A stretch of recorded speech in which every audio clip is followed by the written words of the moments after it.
Assalamu alaikum ji and a very good day to all of you future officers. In our series for CSS preparation lectures, today we are going to cover the most frequently asked questions और जो सवाल मैंने अपने पढ़ाने के career में at least 100 दफ़ा तो सुना होगा कि सर प्रिपरेशन कहाँ से स्टार्ट करें, where should we start, how to start preparing for CSS. So in this lecture, we are going to cover not only how to start preparing, but the first actual steps that you need in order to start preparing for CSS. क्या इसकी कुछ requirements है, prerequisites जिसको हम कहते हैं, क्या वो है start करने के लिए? जी बिल्कुल है. Material क्या क्या चाहिए आपको, and finally जब आपको ये सारे steps पता होंगे, तो you should properly make a schedule. वो कैसे बनाना है वो भी हम इस lecture में discuss करेंगे. So without wasting any time, let's begin. Okay ji, the first thing to do when starting CSS preparation, क्या चीज़ जी सबसे पहले करनी है? प्री रेक्विजिट जो मैं हमेशा कहता हूँ, लेकिन ये चीज़ आपको ऑफन लोग नहीं बताते क्योंकि वो लोग अस्यूम करते हैं क्योंकि वो खुद शायद क्वालिफाई करके आए हैं या इस वजह से या maybe due to other reasons. Unfortunately ये चीज़ लोग नहीं बताते कि आपकी इंग्लिश लैंग्वेज स्किल्स जो हैं वो मैं उसको एक प्री रेक्विजिट कंसिडर करता हूँ. ठीक है, it is very important, it is a vital skill to have. Without a proper English language skills, sorry to say, it is very unlikely कि आप जो है ना CSS को क्रैक कर पाए. CSS ऐसे पास नहीं होगा जब तक आपके पास इंग्लिश लैंग्वेज स्किल्स बहुत अच्छी नहीं है. ठीक है, एक तो होती है एवरेज स्किल्स कि आपने आपको थोड़ा बहुत एक्सप्रेस कर पाते हैं. दूसरा होता है कि आपके एक्सप्रेशन में एक मेच्योरिटी रिक्वायर्ड होती है जो CSS के एस्पिरेंट्स में होती है. वो एक्सपेक्ट की जाती है आपसे. ग्रेजुएशन लेवल इंग्लिश, लोग कहते हैं कि बस ग्रेजुएशन लेवल इंग्लिश आपकी ठीक हो, बस दैट्स इट. लेकिन I can not stress this enough. मैं अगेन ये अपने जो सुनने वाले हैं, जो देखने वाले हैं मेरा चैनल, मैं सबको बताना चाहूँगा कि please please work on your English language skills. This is the most important skill to have. Next thing is कि आप अपना टाइम इवेल्युएट करें कि आपको अपीयर कब होना है. फॉर एग्जांपल, अगर आपके पास अगर आपको 2022 वाले अटेम्प्ट में अपीयर होना है तो आपको प्लानिंग जो थी वो एटलीस्ट जून जुलाई से कर लेनी चाहिए थी. ये मैं क्यों कह रहा हूँ हम ये डिस्कस करेंगे आगे. ठीक है, at least give yourself 6 to 8 months time for preparation अगर आपकी इंग्लिश लैंग्वेज स्किल्स ठीक है तो. अच्छा, अब इसमें मुख्तलिफ सिनेरियोज आ जाते हैं कि फर्स्ट थिंग स्टार्ट कहाँ से लिया जाए. ठीक है, वो तो हम बाद में डिस्कस करेंगे, लेकिन पहले सबसे पहले ये एनालिसिस करना है कि आप कहाँ पे हैं. अगर आप एक इंटरमीडिएट के स्टूडेंट हैं, if you are an A level student, तो आपकी लेवल ऑफ प्रिपरेशन जो है या जो आपके बिगिनिंग स्टेप्स होंगे those would be different than a person who has just graduated. उसको अभी अपेयर होना है. अगर आपके पास टाइम है तो I would say and I would highly recommend कि आपने सिर्फ इंग्लिश लैंग्वेज स्किल्स पे एंड नॉलेज बेस बढ़ाने के लिए newspaper, magazine and reading, book reading, अगर ये आप हैबिट्स अभी से डेवलप कर लेते हैं तो आई गारंटी यू कि you will be at huge advantage then those जो कि ग्रेजुएशन के बाद अपनी प्रिपरेशन स्टार्ट करते हैं.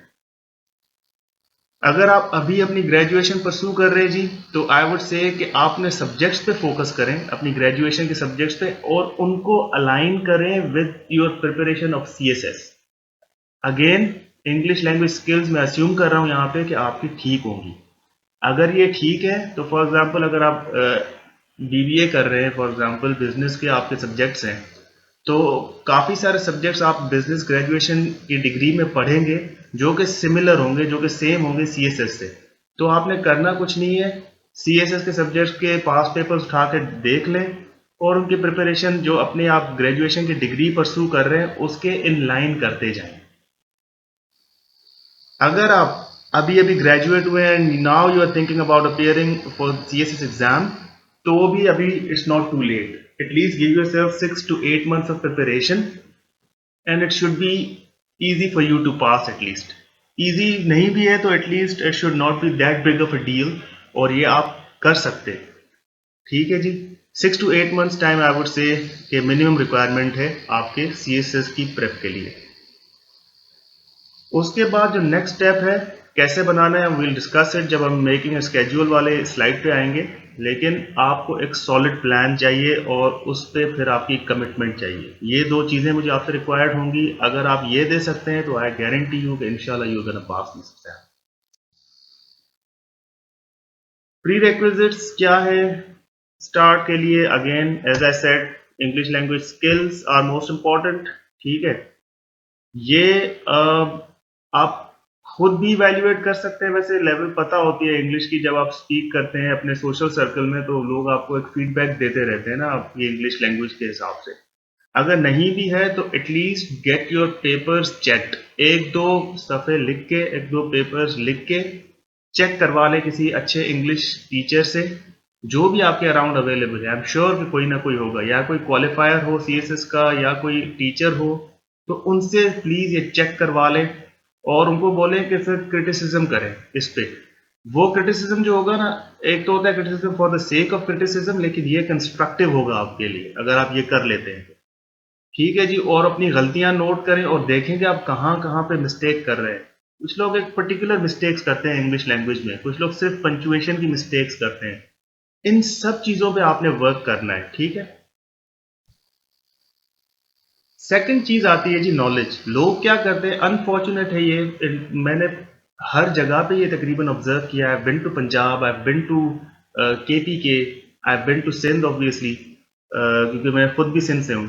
तो ये मैं चीज़ देखता हूँ कि हमेशा लोग जो है ना नॉलेज पे बहुत ज़्यादा फोकस करते हैं instead of focusing on their English language skills first.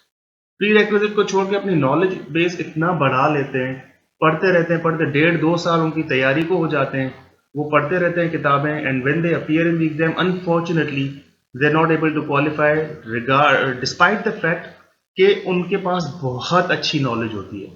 वो इसलिए क्योंकि they are not able to express themselves. ठीक है, जब आप एक्सप्रेस ही नहीं कर पाओगे तो द एग्जामिनर डजंट नो कि आपके पास कितनी नॉलेज है, रिगार्डलेस कि आप कितना भी उसमें हिस्टोरिकल फैक्ट्स क्या क्या चीज़ें आप लिख के आते हैं, अगर आप सही नहीं लिखेंगे, अगर आप एक्सप्रेस नहीं करेंगे सही से, तो those are not gonna count. तीसरी चीज जी जो प्री रेक्विजिट में कंसिडर करता हूँ, that is your time and commitment. I understand कि आप बहुत बिजी होंगे, ठीक है, अपने स्केड्यूल में सबके हालात सेम नहीं होते, सबके पास अनलिमिटेड टाइम नहीं होता, सबके पास बहुत सारे लोगों के पास रिस्पॉन्सिबिलिटीज होती हैं, फैमिलीज होती है टू टेक केयर ऑफ, और जॉब्स होती है, और उसके बीच में they are trying to squeeze in the preparation of CSS, तो वो भी पॉसिबल है, ठीक है, वो हो सकती है, लेकिन फिर भी आपने टाइम देना है क्योंकि you are competing against students जो फुल टाइम CSS कर रहे होते हैं, तो आपका कंपटीशन लेवल जो है वो इस वजह से भी बढ़ जाता है। ठीक है, तो time and commitment to the schedule, ये बहुत इंपॉर्टेंट प्री रिक्विजिट है for starting your CSS preparation. एक चीज है कि इफ यू लव रीडिंग तो you will enjoy the process of preparing for the CSS exam. For example मुझे reading बहुत पसंद थी शुरू से ही। I use to read fiction books, but then I just switch from fiction reading to reading autobiographies, biographies and history books. तो जब मैंने ये स्विच किया तो मुझे actually I enjoyed the process of preparing for the CSS exam. तो I am sure you are gonna do the same. अगर आप जो है उस प्रोसेस को एंजॉय करना चाहते हैं तो you should love reading books. अगर आपको बुक रीडिंग की आदत नहीं है तो अभी से आई वुड हाईली रिकमेंड कि अगर आप ये डेवलप कर सकते हैं तो ज़रूर करें। It's really gonna help you in qualifying this exam.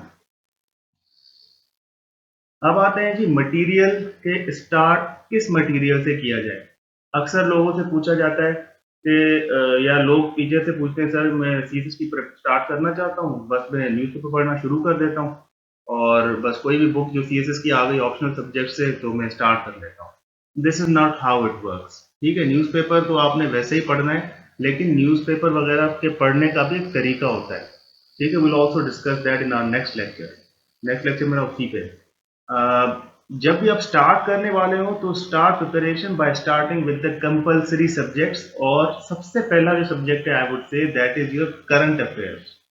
ठीक है, start reading an English newspaper. अब ये कोई भी न्यूज़पेपर हो सकता है, मैं नाम नहीं लूंगा। Maybe you can start off with Dawn newspaper, the news, बहुत सारे इंग्लिश डेली न्यूज़पेपर्स हैं, जो भी आपका दिल करे लेकिन एक अच्छा न्यूज़पेपर होना चाहिए। ऑब्वियसली डॉन रेनाउंड है, तो मैंने तो वही रेफर किया था। I can only tell you about my experience. तो वो ज़रूर रेफर कीजिएगा, लेकिन उसको पढ़ने का जो तरीका है वो ज़रूर पढ़िएगा बिफोर स्टार्टिंग आउट। ये चीज़ नहीं है कि आप अगर प्रिपरेशन के लिए स्टार्ट कर रहे हैं और बैठ के 4 घंटे 5 घंटे सिर्फ न्यूज़पेपर पढ़ रहे हैं, तो it's not gonna help you in your exam. ये आप अपना टाइम खराब कर रहे हैं, कॉम्प्रोमाइज कर रहे हैं फॉर preparing other subjects. ठीक है? If possible, always have a book by your side from now on. ये एक एडिशनल टिप है। अगर आप ये कर सकते हैं तो it is a very good thing कि आपके पास अभी से जब तक आपका एग्जाम हो, इवन उसके बाद भी it's a very good habit to always have a book by your side to read. जब भी टाइम मिले 3-4 सफ़े पढ़ लिया करें। It will really go long way. ठीक है? ये आपको बहुत चीज़ हेल्प करेगी। मैंने जी पर्सनल जो मेरा एक्सपीरियंस है, I started off with Pakistan affairs and current affairs. Current affairs के मैंने टॉपिक्स निकाले थे, और ये पूरा जो प्रोसेस है मैं आपको आगे गाइड करूंगा कि स्टार्ट ऑफ किस तरह से करना है, कौन कौन सी चीज़ें जो है वो फर्स्ट देखनी है, कौन से टॉपिक्स प्रिपेयर करने हैं, कौन सा मटेरियल यूज़ करना है प्रिपरेशन के लिए। हर बुक, हर चीज़ नहीं पढ़नी है। ठीक है? एक स्पेसिफिक बुक्स हैं, स्पेसिफिक टॉपिक्स हैं, और फिर आपने नोट्स मेकिंग उसकी कैसे करनी है। नोट्स मेकिंग करनी भी है आपने, या फिर जो ऑलरेडी प्रिपेयर्ड नोट्स हैं बस उसी से तैयारी करनी है। ये सारी चीज़ें जी हम डिस्कस करेंगे इन आवर नेक्स्ट लेक्चर्स जो ऑनवर्ड इस सीरीज में आते जाएंगे। आ जाते हैं जी मेकिंग ए स्केड्यूल पे। बहुत important, depending on the time you have remaining, always start by making a rough schedule and try to stick to it. अब ये स्केड्यूल जो है ना, हर किसी का डिफरेंट होता है। मैं एक आपको टेम्पलेट नहीं बता सकता कि बस इतने घंटे आपने देने हैं, सुबह से उठना है नाश्ता करके और ये चीज़ें करनी है, ये टॉपिक कवर करना है। हर किसी का it's going to be different. ठीक है? हर किसी का अपना अपना स्केड्यूल होता है, अपनी रिस्पॉन्सिबिलिटीज होती हैं, तो उसके हिसाब से आपको अपना स्केड्यूल टेलर मेड करना है। और उसमें क्या क्या चीज़ें स्क्वीज करनी है, एक तो आपके करंट अफेयर्स का जो न्यूज़पेपर रीडिंग है वो, और उसके अलावा अगर एक मैगजीन को थोड़ा सा देख सकते हैं तो वो, and finally a good book जो कि आपके सब्जेक्ट्स को प्रिपेयर करवाएगी, और नोट्स मेकिंग। ठीक है? ये चार चीज़ें आपने साथ साथ चलानी है, लेकिन वो कैसे चलानी है इसको हम डेप्थ में डिस्कस करेंगे। अच्छा, कभी-कभी ये होता है कि इंसान अपनी कमिटमेंट्स की वजह से ना, they are not able to follow the schedule 100%। फिर वो डिमोटिवेट हो जाते हैं, डिप्रेस हो जाते हैं कि बस अभी तो सीएसएस हो ही नहीं सकता, because I am not able to follow the schedule that I made. ये ज़रूरी नहीं है। ठीक है? अगर आपका गैप भी आ जाता है 1-2 दिन का, तो इट्स ओके। ठीक है? ये नॉर्मल है, और ये सबके साथ ही होता है। कोई भी 100% स्टिक नहीं कर सकता अपने स्केड्यूल पे। बट अगेन, अगर आपकी कमिटमेंट लेवल होगी तो you are definitely going to try your best, और वही चीज रिक्वायर्ड है। Aim should be to complete your preparation at least 2 months before the exam. For example हमारे 2014 में और ऑनवर्ड्स जो एग्जाम हुआ करता था, that use to be in February। लेकिन अभी जो है it is being held in May, I guess. ठीक है? तो हमारे दौर में ये होता था कि हम दिसंबर में टारगेट करते थे कि December 5, the end of December 31st, जो कि आज की डेट है, we should be done with our notes making and preparation of the subjects. और बाकी जो टाइम था, use to spend it on revising the subjects and attempting past papers and attempting mock exams। mock exams आपके academies में भी मुख्तलिफ में होते रहते हैं, आप वो दे सकते हैं, आप खुद से भी दे सकते हैं घर में, खुद को टाइम करके। 3 घंटे का पेपर, एक सेट रैंडमली कोई पास पेपर उठा लिया, बैठ गए और उसको अटेम्प्ट करना शुरू हो गए। ठीक है जी? तो वो फिर चेक भी जरूर करवाना है। ऐसे नहीं है कि बस आपने अटेम्प्ट कर लिया, वो भी एक गुड हैबिट है, लेकिन at least get it assessed by someone who has qualified the exam, या फिर get it assessed by someone who is an expert at that subject. तो ये चीजें आपको बहुत हेल्प करेंगी अगर आप 2 महीने पहले अपनी प्रेप खत्म कर देते हैं। I know it's difficult, it sounds really difficult कि आप जो है ना इस चीज को 2 महीने पहले खत्म करें, कंसिडरिंग योर कमिटमेंट्स। लेकिन अगर आप ये कर लेते हैं तो you will be at a huge advantage then the rest of the candidates जो कि प्रिपेयर कर रहे हैं सीएसएस एग्जाम के लिए। It will allow you enough time to practise, ये मैंने आपको बता दिया। You need to retain knowledge you gather during the process. देखें, आपने जब ये नोट्स वगैरह बनाए हैं और ये जो आपने सब्जेक्ट्स प्रिपेयर किए हैं, आपको रिटेन भी तो करनी है ना नॉलेज। अगर आप रिटेन ही नहीं करेंगे, फॉर एग्जांपल 10 सब्जेक्ट्स हैं, 12 सब्जेक्ट्स हैं वैसे तो इन टोटल, लेकिन नोट्स मेकिंग जो आप करेंगे वो तकरीबन 10 की करेंगे। तो जब आप 10-11 सब्जेक्ट्स की नोट्स मेकिंग कर रहे होते हैं, when you start preparing for one subject then you start with the other and the next one, तो पहले वाला जो सब्जेक्ट है वो थोड़ा सा ब्लरी हो जाता है आपकी मेमोरी में, एंड इट्स नॉर्मल, वो होता है सबके साथ, ठीक है, आप अकेले के साथ नहीं है ये। लेकिन अगर आप जो है उसको रिटेन करना चाहते हैं तो you need to revise that subject constantly, उसके पास पेपर्स अटेम्प्ट करेंगे और उसके नोट्स जो आपने बनाए हैं शॉर्ट में वो आप रिपीट करते रहेंगे, तो it's really gonna help you in the entire process, and that is the idea. Take a few mock test if possible, get your writing assessed, ये मैंने आपको बता दिया हुआ है। तो ये सारी चीज़ें हैं जी जो जो इम्पोर्टेंट हैं, that's how you start your CSS preparation and even completed. ये तो हमने पूरा ही तकरीबन प्रोसेस डिस्कस कर लिया है। अब एक एक स्टेप को किस तरह से लेके चलना है, एक एक सब्जेक्ट को किस तरह से लेके चलना है, we are gonna discuss that in our next lecture. ठीक है जी, ये एक एक्स्ट्रा बोनस टिप है जो कि मैंने अपने एक्सपीरियंस से, पर्सनल एक्सपीरियंस भी है और दूसरा मैंने जब मैं पढ़ाता रहा हूँ स्टूडेंट्स को तो उसका भी एक्सपीरियंस है कि लोग जो है ना कहते हैं 1-2 दिन एग्जाम के पहले बैकआउट कर जाते हैं, 1 महीना पहले बैकआउट कर जाते हैं, एग्जाम का प्रेशर होता है, सोशल प्रेशर होता है, पीयर प्रेशर होता है, सस्टेन नहीं कर पाते, एंड देन दे से कि सर मेरी प्रिपरेशन नहीं है, मेरी एज पड़ी हुई है, I take the attempt next year. ये आप जो है ना, इवन अगर आप टॉपर से पूछेंगे ना एक दिन एग्जाम के पहले, तो वो भी आपको बताएगा कि आई am not adequately prepared, I don't know कि मेरी level of preparation of this exam क्या है। रिजल्ट के पहले टॉपर को नहीं पता होता, मैं गारंटी के साथ कह सकता हूँ कि रिजल्ट्स के पहले उसको भी नहीं पता होता कि they are gonna top this exam. ठीक है, it is an unpredictable exam, it is unfortunate, लेकिन दिस इज द रियलिटी। तो आप कभी भी इस एग्जाम के लिए 100% प्रिपेयर नहीं कर सकते।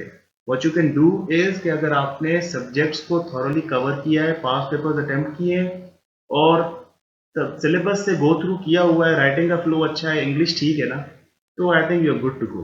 Then you should not think twice about going into the exam. Exam में जाना इटसेल्फ जो है ना कुछ लोगों के लिए चैलेंज होता है। ठीक है, तो मेक श्योर कि आप जो है एग्जाम से बैकआउट ना करें, जो आपका स्केड्यूल है उसको स्टिक करें and go in with the full flow. So that's all about today's lecture, ji. I hope you enjoyed it. If you like the lecture, please like, share, and subscribe the channel. It helps me grow. Thank you. Allah.